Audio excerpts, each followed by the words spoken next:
Last week we had a kind of a heavy service, really challenging us to discover who this one person, Jesus, is within our life.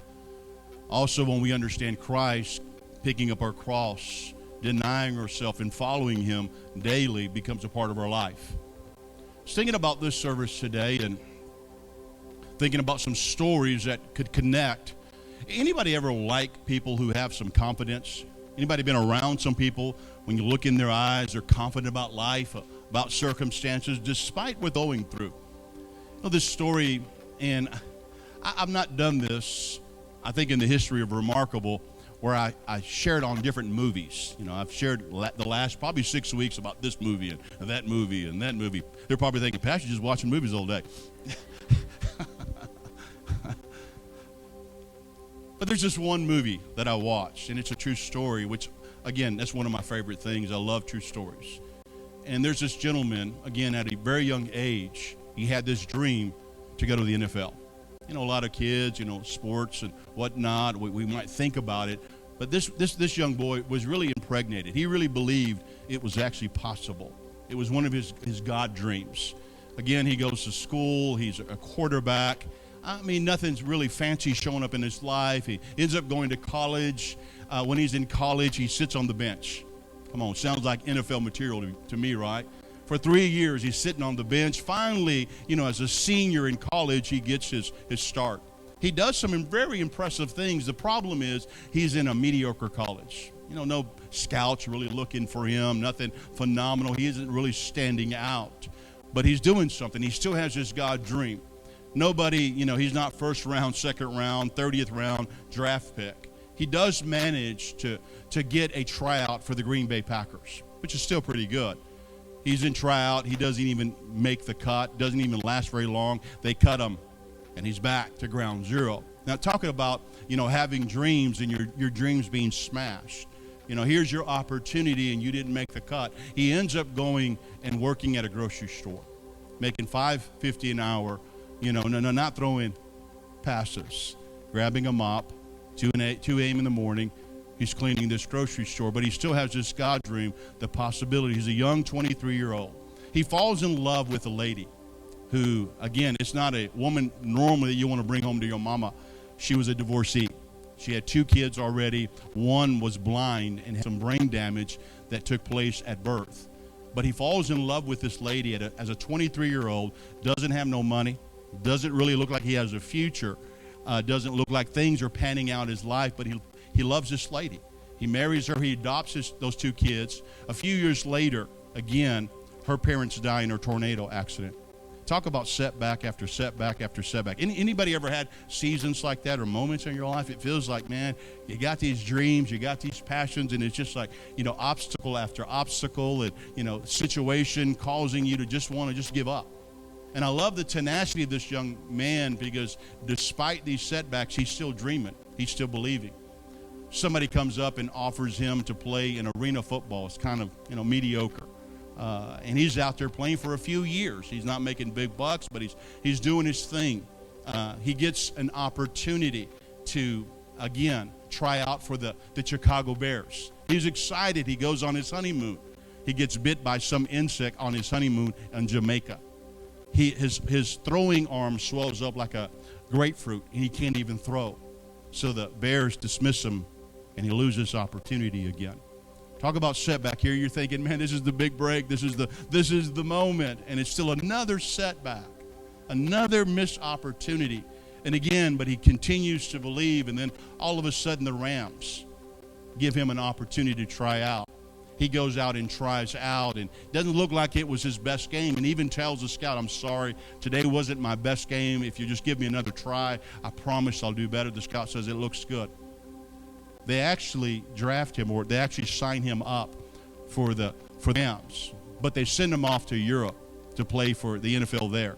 He didn't even play in the regular NFL. They sent him off. He's over there for a season, and he's doing some things out there, and it looked like it wasn't going to happen. But some seasons of your life, understand this. It's God preparing you for where he's taking you. Some seasons are preparation seasons. And we think, God, you're delayed, you're missing opportunities, but he's preparing us to be able to handle the big game, the big things within our life. Well, they end up calling him back to the NFL, and he's there. He's the third string quarterback. Sounds amazing. Again, nothing looks like things are panning out. Again, start of the new season, 1999. He's about to, he's sitting on the bench. A guy named Tritton, I think, Green Tritton was the starting quarterback. He screws up his ACL, and he's out for the season.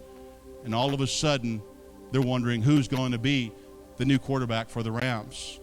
And the coach says, we're going to center around this one gentleman. He's going to be our quarterback. Everybody kind of laughed and thought, really? The third string quarterback?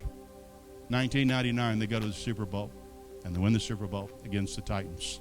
Nobody believed he became the MVP, Super Bowl quarterback of that year. Now, if you've never seen this movie, again, it's called The American Underdog, and his name is Kurt Warner. I'm talking to some people who had some God dreams, and people that maybe have had some setbacks, some challenges, that we're all tempted to quit. Look at your neighbor. Give them the title of the message. You ready? Don't go back.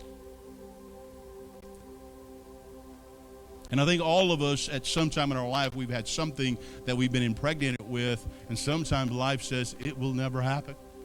And so again, Kurt Warner could have walked away. Kurt Warner could have said, after this situation, sitting on the bench, it'll never happen. That was just a fantasy. I'll never be an NFL quarterback. He could have said, when he had to try out in the Green Bay, cut him and just said, you're out of here. He could have gave up on his dream. And I think some people, even in 2026, when we got excited about God's doing a new thing, and, don't look toward the past, and God, he's making a way, and we got excited in January. But August is kind of like, God's making a way. Come on. We've all been there. We're now it's kind of like, let's be real. I haven't seen nothing amazing happen. I'm still in the same boat. Nothing's shifted and nothing's changed. But I came today with an assignment to encourage and to speak life into your God dream. I came to tell some people, don't go back. I came to challenge some people, let's go forward and let's keep our faith strong in God. We've been centering around this one word predominantly for about 8 months. It's faith. So trust in God. It's the game changer within our lives. And we've sat and I've shared Hebrews chapter 11, and I've probably said it so much you know what it is. Now faith is the substance of things hoped for, the evidence of things not seen. And we've sat there for a while, and I think sometimes we can, read things kind of picking from verses but not looking at the context. And today I want to go from chapter 1 to chapter 12 in Hebrews. You ready? Look at your neighbor. It's going to be good. If you hadn't read your Bible this week, you're going to read chapter 1 to chapter 12 today. I'm going to give you a quick preview of this because sometimes, again, we're not reading the context. Where did chapter 11 come from? We have to go to chapter 10. Chapter 11 is not a different thought. It's a predominant thought. He's continuing progressing on the thought of why he wrote chapter 11. But let's go to chapter 10 really quick. In verse 35 and 39, it's the end of chapter 10. And let's look with the Hebrew writer. Now, most people say this was the apostle. No one really knows who wrote the book of Hebrews. I can tell you this, it was inspired by the Holy Spirit. So whether Paul wrote it or Luke or some other man wrote it, I understand this. They wrote under the inspiration of the Holy Spirit. And he's writing to a Jewish church who's given their life to Jesus, and they're facing setbacks. They're facing pressure. They're facing pain. They're facing moments that they want to go back. That back almost felt like rest. It didn't feel like rebellion. It felt like a moment of relief. Anybody ever felt like just walking away felt better? Come on, don't look at me. It felt like, man, no more pressure. I don't have to fight anymore. It felt like, this seems so much easier now. I've had moments where I felt like quitting felt like the best thing I could possibly do. And I want to challenge some people because you've been tempted to quit, been tempted to walk away, tempted to go backwards. And here he's telling this Hebrew church, and he's starting in this. He said, therefore, do not cast away your confidence. Now, confidence isn't faith. It's the fruit of your faith. Faith is the root. Confidence is the fruit. In life, I've seen people that had confidence, and confidence is the game changer. You can do the same thing with confidence and without confidence, and the results are different. I'm a golfer. You know I'm a golfer. I talk about golfing quite a bit. And I've played with people, and I've dominated people in golf. And when we started the game of golf, we were all pretty confident. You look in their eyes, and they start talking smack, and I'm talking smack. But as you progress during the game and the scorecard says you're getting smacked around by your pastor, I can look in their eyes and I can see something that they lost. Same person. They lost confidence. And the moment they start to lose confidence, no matter how hard they try, they can't seem to play better. Now, me being a wonderful pastor that I am, I do this all the time. I say, look, guys, because I hate looking at someone and seeing that their confidence is gone. I look, hey, guys, let's start from scratch. Let's forget the scorecard, and let's just play from here. And the moment it seems like now the cards are back in our favor or neutral, I can see in their eyes they get confidence again. Now, for me, that worries me because now I might lose. Because the moment they get confidence, I see their game starts to change. They start to smack that ball a little bit better. And sometimes they start to beat me, and I thought, what did I do? I had them when I took their confidence away from them. And some of you guys, the enemy is taking your confidence. He's trying to erode your confidence, and you started, 2026, this game called life, trust in God, walking by faith, wanting to go forward, and you had this confidence. You had the eye of the tiger. We got this. We're going to do this. And then pain, delays, pressure, circumstances, things ain't shifting like you expect, starts to erode on your confidence. And some of you today don't have a faith problem. You have a confidence problem. Somewhere down the road, you've lost confidence in what God said and what He's spoken, His promises. Sometimes some of the delays or the circumstances that haven't changed the way you expected them. Some of we thought within 3 months or 2 months or 1 week, man, we're going to see a game change. We're going to see our finances increase. We're going to see our kids serve God. Our wife is going to start being a better wife. I know it. I can see it. And it didn't happen the way you expected. And now we're sitting 2026 in August. And things almost seem a little worse than better. And I've talked to some of you guys, and I can see some of you lost your confidence. That eye of the tiger. The belief that this is possible and what God dropped in your heart, it could actually happen. He's telling this church, before he gets to Hebrews chapter 11, don't cast away your confidence. Don't just give it up. Don't throw it in the garbage. Hold on to this confidence in God. This is not faith. He didn't say don't cast your faith. He didn't say don't cast your hope. He said don't cast your confidence. And some people today have been tempted to say, what's the use? I've tried. I've been playing this game called life. Life been beating me up. I can't seem to win. I'm behind on the scorecard. And we're already, toward the end of the year, not the beginning of the year. And some of us feel like, should I even keep going forward? Maybe quitting is better. Maybe going back is better. And these guys were facing ongoing pressure. Understand this. Some of us are probably not facing what they faced because they transitioned from Judaism to Christianity.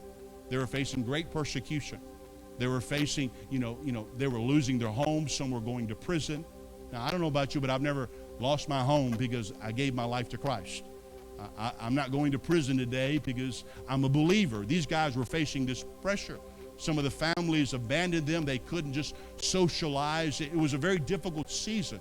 Their businesses were going under because now, you're that Christian. We're not doing business with you. And so they're facing great pressures, and the Hebrew writer is challenging them. Don't cast away your confidence. Now, this wasn't just a one-year span. They had been facing this for a few years. This was an ongoing challenge, and at first they were excited, they had joy, they were pushing forward, they were in love with Jesus. But how many of this stuff starts to wane on you after a while? You're kind of like, man, when is this going to end? This is just too tough. This. I don't know if this is even worth it.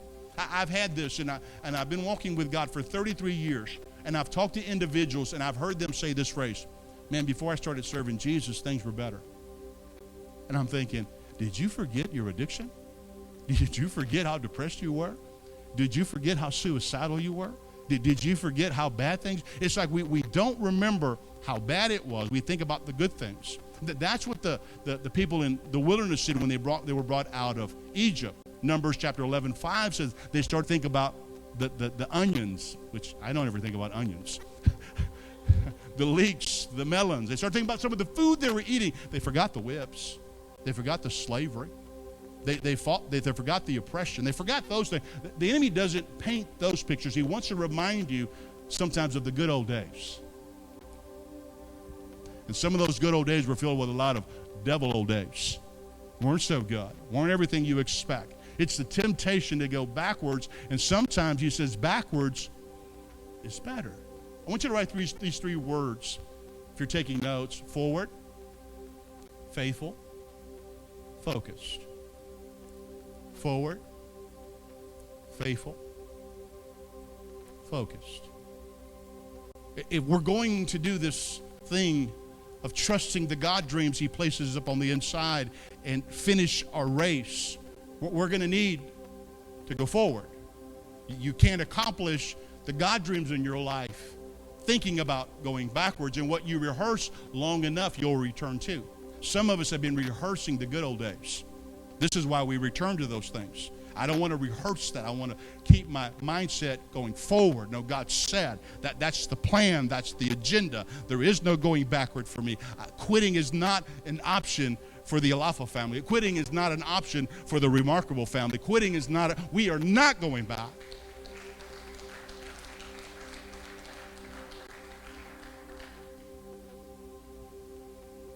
And so he's challenging this church. Let's put that verse back up. Not to cast away your confidence. You know, the enemy can't take it. You actually give it up. Life can't take it from you. You give it up. It's something that God, it's not a human confidence, it's a God confidence based on what the promises of God, what God said he declared on his goodness.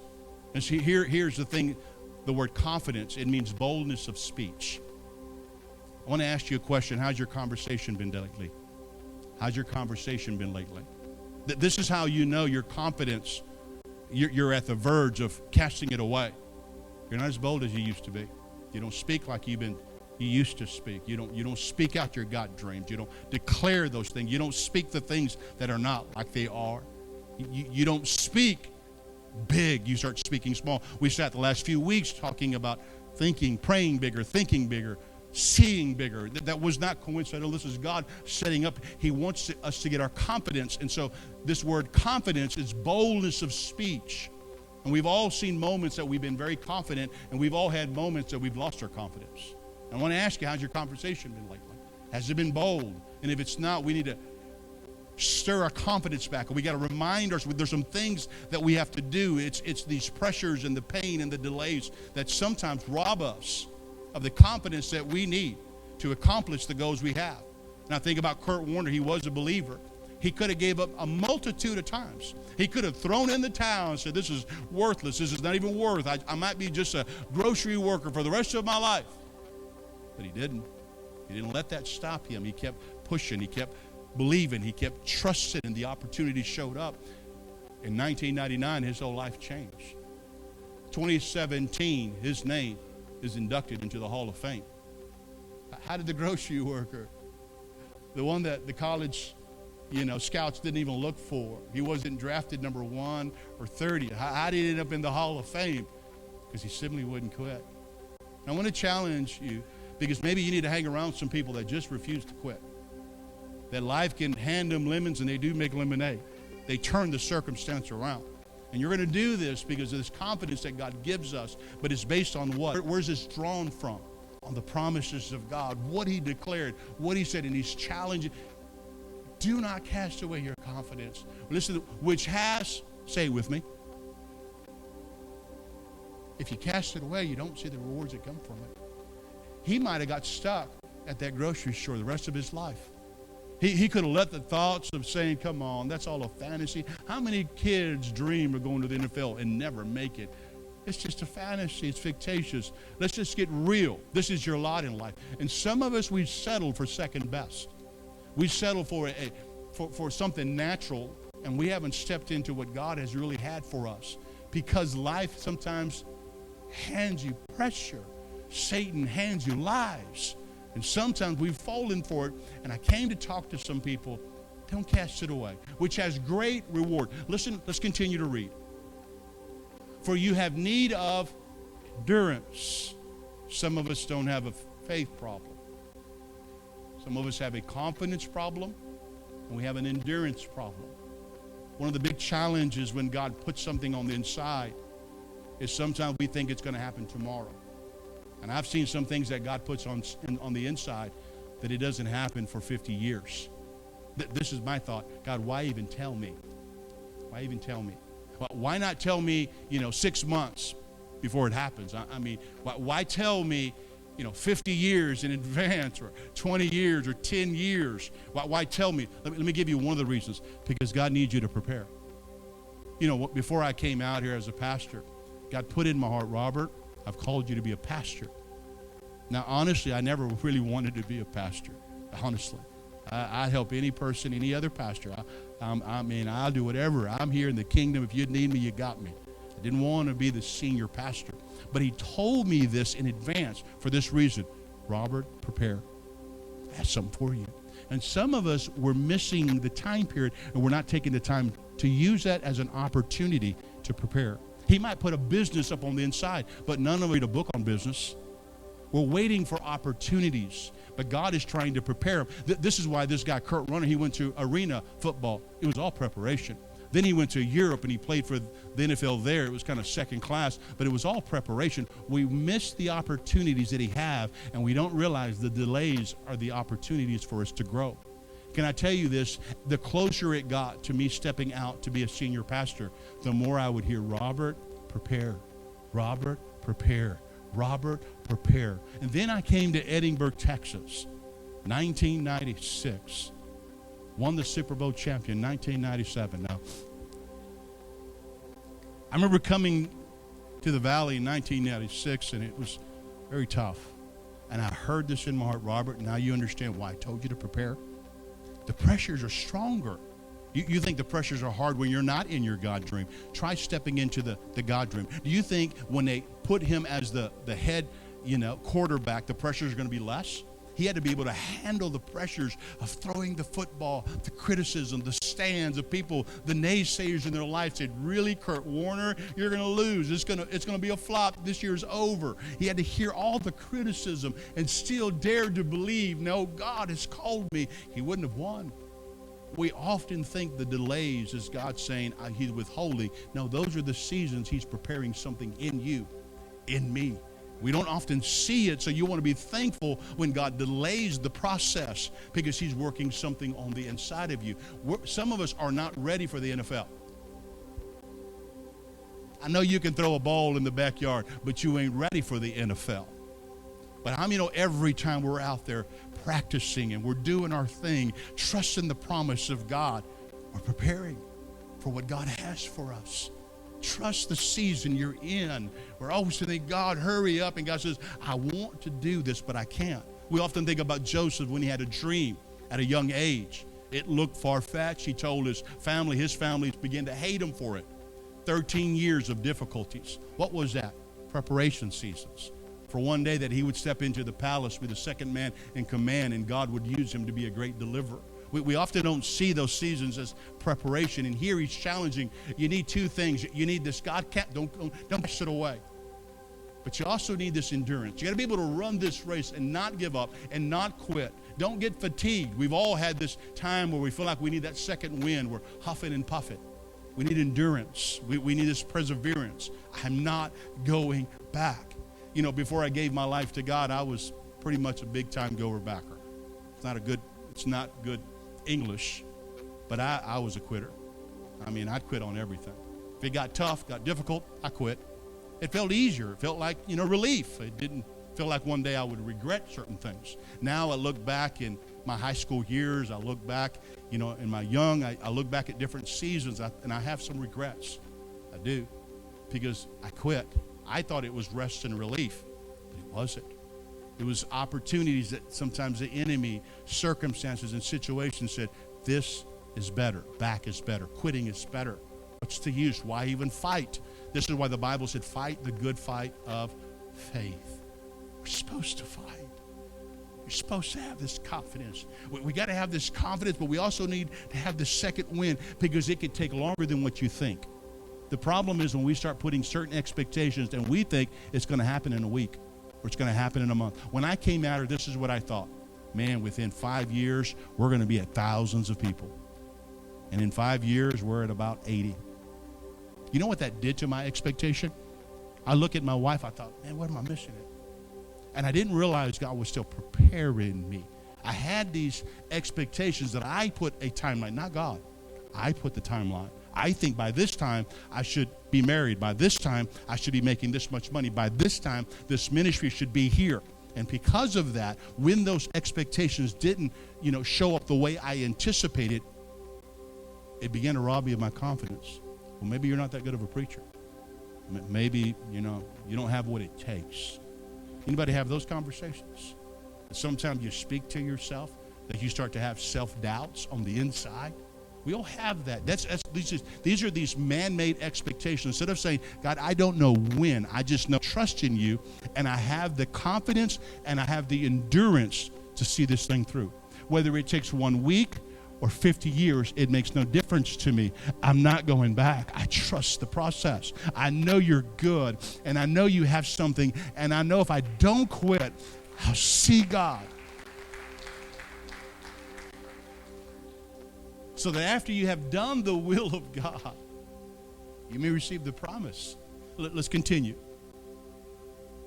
For yet in a little while he who is coming will come and will not tarry. Let's keep going. Now the just shall live by faith. But if anyone draws back, my soul has no pleasure in him. Listen to me, it breaks the heart of God when we draw back. Breaks the heart of God. Listen to me, if you have kids and you see your kids pushing forward and pressure hits your kids and they want to quit, come on, as a parent, you're like, there's no quitting. What are you talking about? Come on, son. Come on, daughter. You got this. Get up. Dust yourself off. You got this. We don't want our kids under pressure to go back. And listen to me, life's going to give you pressure. Listen to me. Life's going to give you pressure. It's those defining moments is what we do in the midst of that pressure that makes the difference. I think how many people have given up on these God dreams on the inside because pressure hit and said, it will never, ever happen. Come on, I've been tempted. They say this, marriages. This is a beautiful covenant. Two people come together. I love you too. I love you forever and ever and ever, until about 3 arguments and you're like, I don't like you no more. They say 40 to 50 marriages end up divorcing. What is that? They quit and they go back. They start to rehearse and say, what was I thinking getting married? I was expecting this, and single fails better. They say 40 to 60% of people who are trying to overcome addiction go back. This is almost half of people. 1 in people go back. They go back because all of a sudden the temptation, the pressures cause them to cave in, to quit, to go back. This is an epidemic within our lives. Going back seems almost normal, and it isn't normal. And I'm believing remarkable, isn't it? We're on the other side. We're the 50%. We don't go back. That church down the street, that person down the street, they can go back. We ain't going back. Back isn't better. We are going forward. We have forward faith. Going forward. Listen to this. Now the just shall live. This is my lifestyle. This is how I live. I live by trusting God. And because I trust God, I have confidence in what God said. The fruit of my faith is confidence. But if anyone draws back, my soul has no pleasure in him. Let's continue. And I love this. But we are not of those who draw back. I love the writer because look, God has no pleasure, but you're not those. I already know you, and I believe I'm speaking to those people today. You're not those who draw back. You're not ones that quit. I'm not talking to a room full of quitters. I'm talking to a room full of champions, people who believe God and trust God despite sometimes the hell we go through. But of those who believe to the saving of the soul. In Hebrews chapter 11. Hebrews chapter 11, verse 1. We often just read it without this context, and I love that he talks about this forward faith. You need this confidence. Don't cast it away. You need endurance. Come on, this is a long race. This isn't a sprint. This is a marathon. You know, God has no pleasure in those who draw, but you're not of those who draw back, but those who receive the promise that we are not quitters. They say this, that 4 out of 10 pastors this year felt like quitting. Pastors. Can I tell you, I've had opportunities. I've had thoughts, rehearsing, that back is better. Hey, Robert, when you were in Fort Worth, man, you were making a whole lot of money. You had your business. Things were seeming a little prettier. Come on, you can help, your pastor, and he loves you. He believes in you. You can go out there and just be a great blessing and be a great asset. How many of you have rehearsing things? And he starts playing with your mind, and he wants to rob you of the God dreams. I had to remind myself, back isn't better. Forward is. Back isn't better. Oh, it was great. God used me, but that's not where he has me. That's my past. I'm going for my future. Future promises. He's called me to be an NFL quarterback, to do something. And I might never make it or inducted to the Hall of Fame, but I want to make it to something called the Hall of Faith. And often this is what this chapter 11 is. And what he does, he goes from this forward faith now to this faithful faith. He begins to give people examples. I want to show you some individuals who their pedigree, their lifestyle did not qualify them. 2 words qualified them. You know what it was? By faith.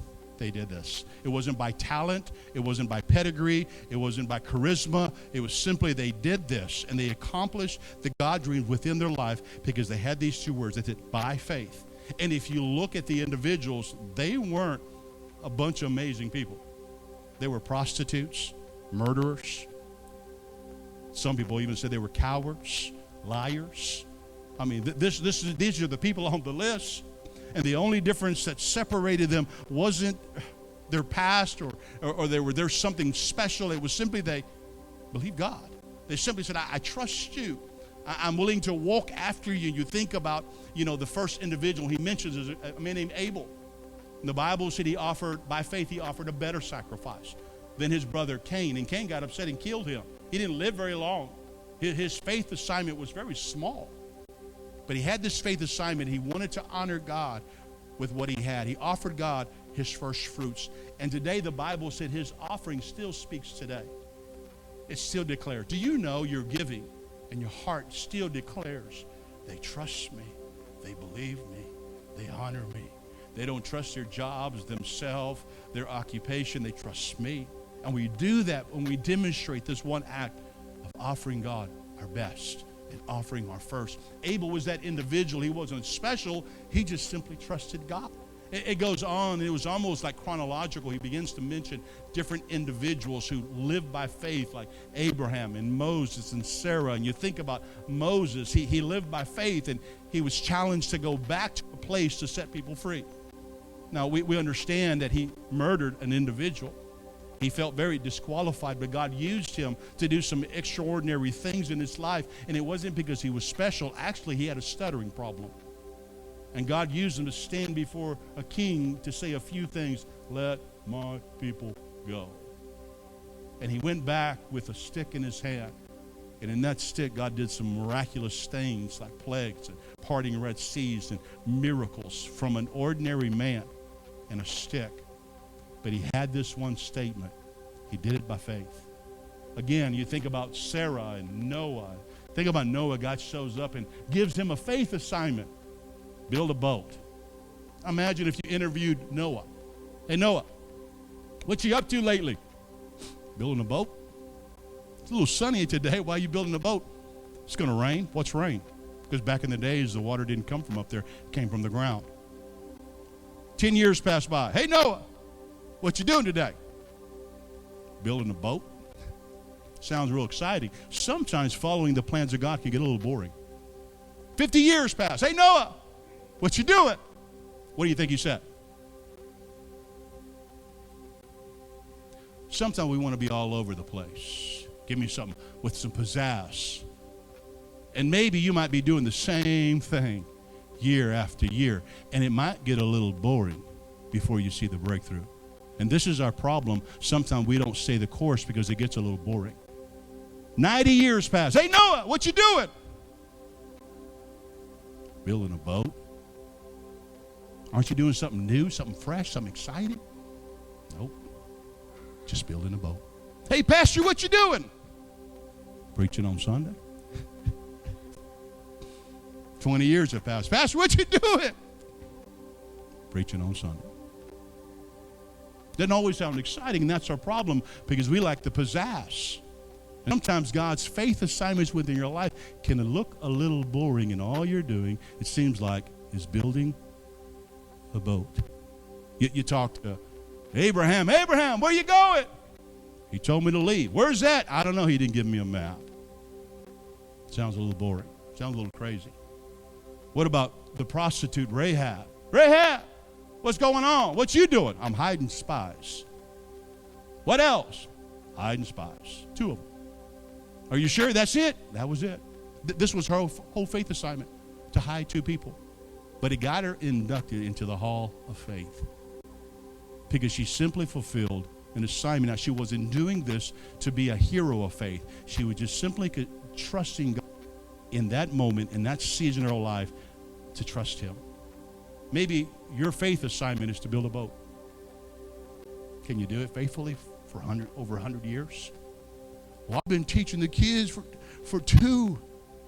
What you doing next Sunday? Teaching the kids.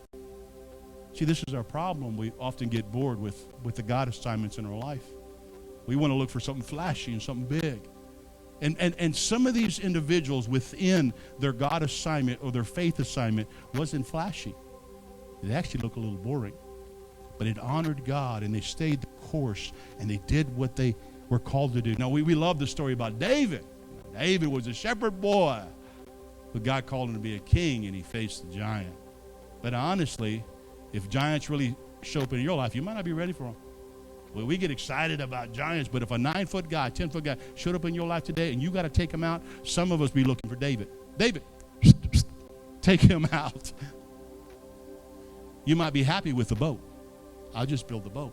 Or you might be happy, well, I'll preach on a Sunday, or I'll teach the kids, or I'll run the business, or I'll be the homemaker. We don't see that as a faith assignment because we want it to be flashy. And sometimes it can get a little boring.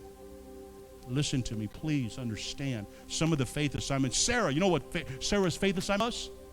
To believe that she would have a baby. I mean, that sounds exciting.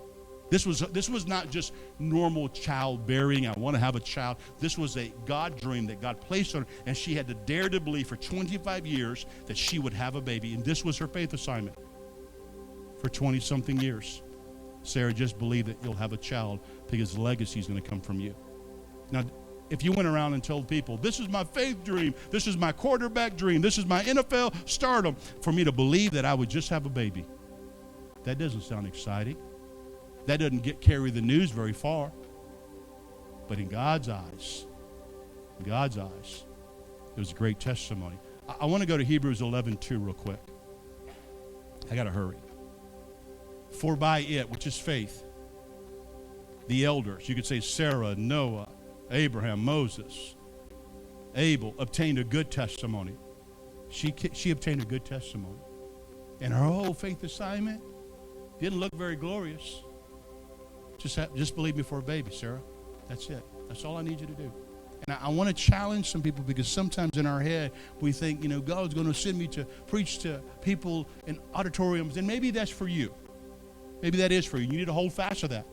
Or maybe it's just to teach a Sunday school of 15 people for the rest of your life. And that might look a little boring. Or maybe it's to be a homemaker to 3 kids and to raise them and to instill in them God virtues and God values. And you think, that's my whole faith assignment? Yeah. And we think and we start because we're looking for famous. And God is looking for faithful. And we start to evaluate certain things based on the Instagram version of certain events. And we think we're missing the moment. And we think our life might look a little boring. Listen to me. But is that what God called you to do? He called Sarah just to believe for a baby. He called Noah to build a boat. He called Abel just to give an offering. He called Moses to go back and trust him.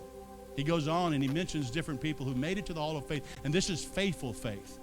People who heard something from God. And regardless if it doesn't look famous, they're willing to stay faithful. My heart is this. I might never preach in great auditoriums, but that doesn't mean I'm less.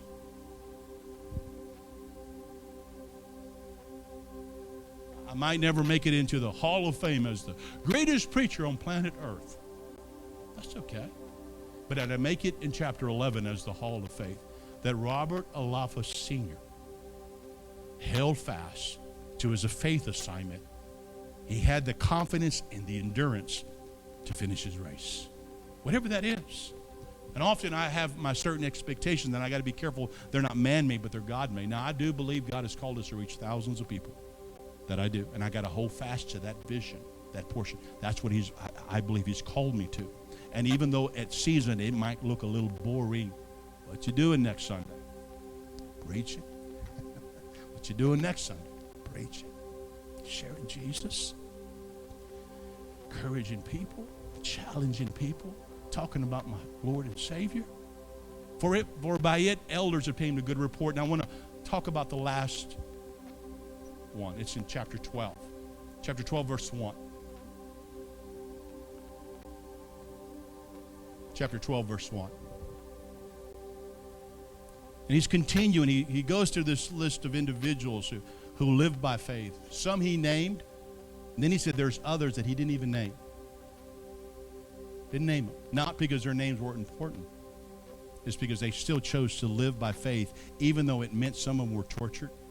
Some were stoned, some were sawed in half. He said the world was not worthy of them because of their faith. The world wasn't worthy of them. I love that. They weren't famous. They didn't make the news. They didn't have 1 million followers. The Bible didn't even give them a name, but God knew their name. He said the world's not worthy of them. Then he goes on to 12, and he's not concluding now. He talked about forward faith. He talked about faithful faith. Now he's talking about focused faith. Therefore, also, since we are surrounded by so great cloud of witnesses, these are these people. He said, these are your examples. These people could have quit. These people could have walked away. They had every reason to say, it's just too tough. They had some of the same pressures, if not some more than us. And now there are this great cloud of witnesses looking at you and say, why are you quitting? Why are you walking away? But we often think nobody has the problems that we have. Anybody ever feel like that? Like we're the only ones facing this much pressure. No.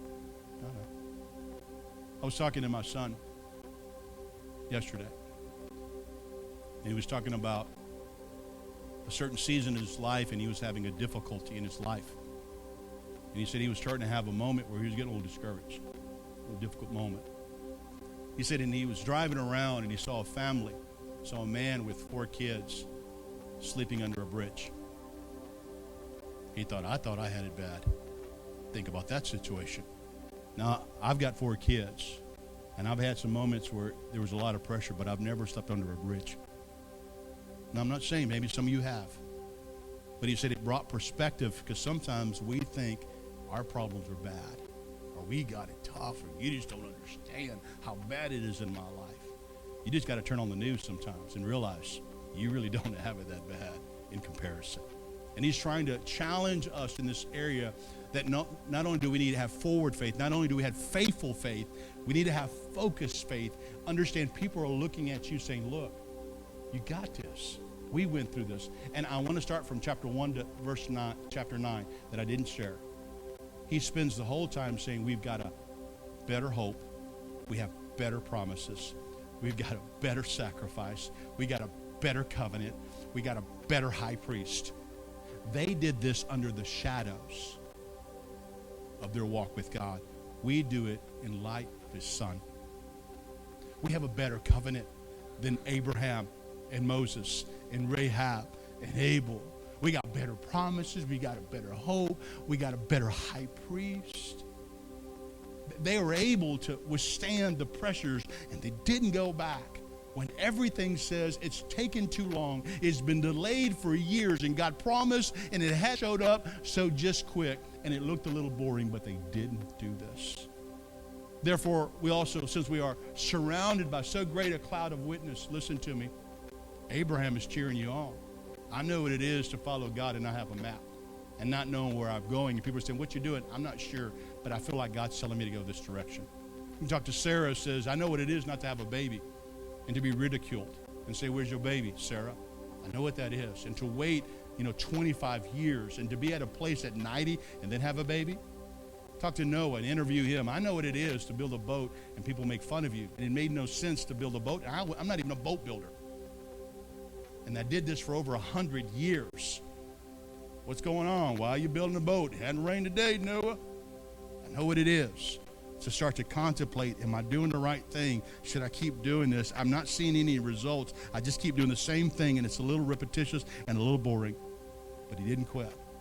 Let's continue. Let us lay aside every weight and the sin which so easily ensnares us, and let us run with endurance the race that is set before us. You got a race and I got a race. And you got a faith assignment and I've got a faith assignment. And regardless of what it is, my heart's desire today is this. Would you do it? Would you not cast away your confidence? Would you run this race with endurance, even when it looks a little boring? And you might never be famous. I'm not looking to be famous. I'm not looking to have 1 million followers on Instagram. I'm just looking to be faithful. I want to be faithful for what he's placed in my heart. Whether that's to preach to 2 people or 2,000 people, it makes no difference to me. I just want to be faithful to what he's placed on the inside of me. Let's continue. And this is the place. This is focused faith. Looking unto, not Abraham, not Moses. I mean, they're great examples. I mean, they should inspire us to keep pushing forward when we don't feel like it. But if we're going to look at anybody, we got to look at Jesus. Last week I talked about knowing who he is, picking up our cross. And this is this focused faith. What are you looking? And this is my thought. How do you look at Jesus? I mean, he doesn't come visit my house. I haven't seen him physically. But every time I look into his word, I'm looking at Jesus. Every time I start meditating on the promises of God, I'm looking at Jesus. Every time I think about the goodness of God, I'm looking at you. Every time I take communion, I'm looking at Jesus. Looking unto Jesus, the author and the finisher of our faith. He's the one who started this. My faith isn't even for me. He initiated this. And some of us, again, we don't have a faith problem. Sometimes we have a finishing problem. You know why? Because we're not looking toward Jesus. We're trying to do this in our own strength and our own ability. You can't do this. No, he's the author and the finisher of your faith. This is why you got to keep your eyes on him. If you take your eyes on him, just like Peter, we're all going to sink. Do you have focused faith? What are you looking at? And what you look at determines the direction of your life. And some of us are looking back. And we're not looking forward. I want to challenge us. I know it's August 2026. I know we've been declaring this verse for, over 40 times this year. God is doing something with us, and he ain't done. Now, he's not going to do what he did with Moses, and I said this at the beginning of the year. I said because they were in bondage, and they were looking for a Moses to deliver them, to bring them out. And some of us were looking for something supernatural.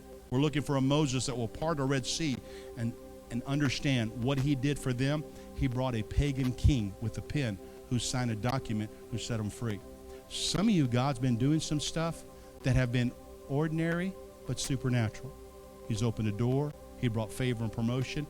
And maybe you didn't discount it and really realize that was God doing that in my life. It looked very ordinary, but it was God's supernatural hand. He didn't come with Moses with a stick to part a Red Sea. He came with a pagan king with a pen and opened a door in your life. We've dismissed God because it hasn't been spectacular. And we thought this is too simple. This can't be God. And God says, I'm not going to do what you think I'm going to do. Sometimes God has been moving in ordinary ways, but it's been supernatural, and it's still God. You can't discount that. And I want to challenge us to say, I started to reminisce and think, okay, what has been happening new? And for a minute there, I thought, there hadn't been a whole lot of new. But then it's like almost I could hear the Holy Spirit says, there has been new things. We hadn't had VBS in years, but this year we had VBS. See, it looks simple, but it was supernatural. Children's ministry first service, which shut down for almost 9 months this year, we had it back up again. We had next step. We hadn't had next step. What's next, class? That was new. Discipleship now established within. Remarkable. That's new. See, I can dismiss that. Well, I'm looking for something spectacular. And God says, I'm going to work through the simple. Robert, please, I'm going to make a way. I'm going to make a road in the wilderness in one trial, and I'm going to make rivers in the desert. Don't dismiss God because it doesn't always look supernatural, because it looks sometimes very simple. It's sometimes God working in the ordinary, opening doors in your life, but it's still God.